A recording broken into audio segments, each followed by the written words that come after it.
Michael, well, as ever in war, it's a question of who you believe. Absolutely, yeah. Everyone has their own truth. I mean, Dmitry Peskov this morning, the Kremlin spokesman, he had nothing to say about whether Sokolov was alive or not. Remember, the strike was last Friday on the headquarters of the Black Sea Fleet. So on the following Tuesday, if the commander had walked away alive and well, you'd think that the Kremlin would know about that incontrovertibly. Instead of which, they put out a video which was pretty obscure, and they don't say who Sokolov was, but we think they assume we assume they mean this man on the left, and that looks like Sokolov, not entirely, not completely like him, but enough like him.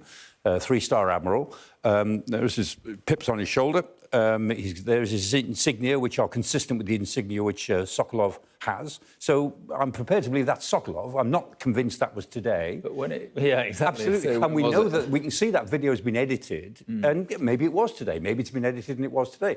But if the man is alive and well, he may be alive but not well. He may have been injured. But if he's alive and well, it's very easy for the Kremlin to produce a video which is incontrovertibly today. Yeah. And until they do that, I think we'll all assume that probably he's at least been injured.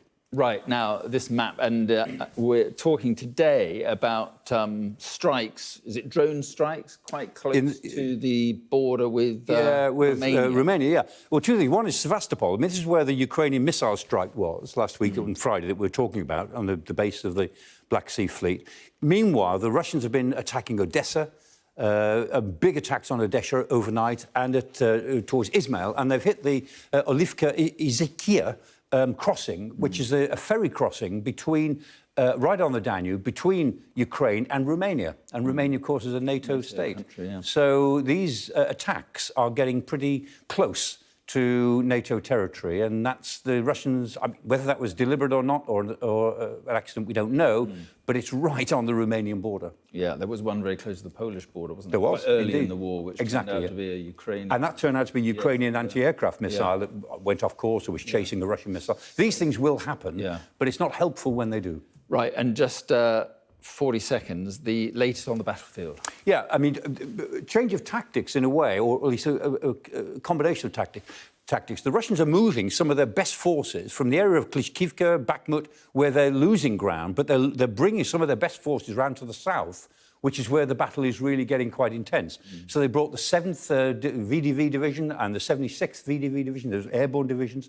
They've taken 5 regiments out of those 2 divisions to bring them to the south. And if you look a bit more closely at what's going on in the south, the actual front is quite narrow. It's between Novoprokopivka and Verbove. Now, the Ukrainians are doing well in all of that area. We can see the yellow.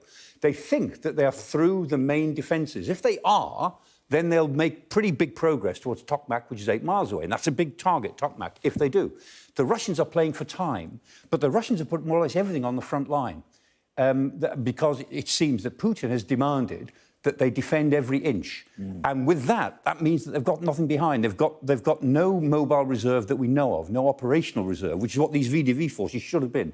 So the Ukrainians think they're on the verge of a breakthrough. The Russians are playing for time when the weather changes. Okay. Either way, 6 weeks will settle it one way or another as far as this offensive goes. OK, Michael, thanks very much.